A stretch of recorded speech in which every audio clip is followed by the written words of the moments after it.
I love that like the life of like the modern Australian rock star includes watching YouTube and playing cards in the hotel room. That's not something I would have picked.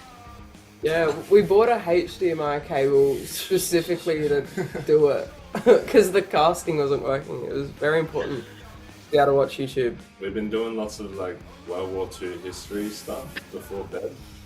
Yeah. We got like the TV that faces all of the beds, so we can kind of all just like conk out and just stare at the TV as we fall asleep. For context, we went to the war museum in Canberra and we had a lot of unanswered questions. We're not just watching like World War II, so that in that way, but yes. That's fair. Anyway, had to clear that up. So when we have like a full like package of like historical songs coming at us, we know where it came from. Yeah. We've got like a sea shape coming together. Yeah. Well, on the road, touring to all these like different places, you're not coming to Brisbane this time, so I'm ripped off, but I would love to know like what are your favorite things about heading out and playing your music and playing these shows to all these like different areas and different local scenes across Australia? I think it's just really interesting, like playing the venues that are like the equivalents of Adelaide venues.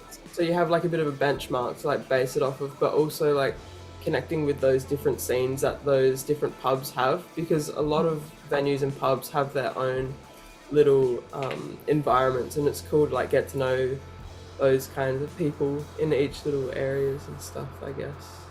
It's fun to pop into like sort of different like sort of music communities and other places. Like there's like real like we sort of play like in Canberra. Like we've always been playing with these like emo bands that we like probably wouldn't have played with, but it seems to be much like the sort of the flavour of what's going on there. Same with like Sydney. Like we played with some sick bands on Wednesday, and like the ones on Logan Flip on Saturday. I think like there's a lot of like emo, like almost like screamo scene here, and it's just sort of like the people we've become friends with, and like we don't really play with those kinds of bands like back home. Not that like it does exist, but they feel like a much more separate scene. But for some reason, we sort of ended up like we don't feel too out of place. We feel a little bit out of place sometimes, but you know, and it sounds like and then we get up on stage, we feel like the Beatles or something. But like yeah, like it's interesting. Like we don't play. I feel like we don't play in these kinds of lineups back home as much. There's something kind of cool about that.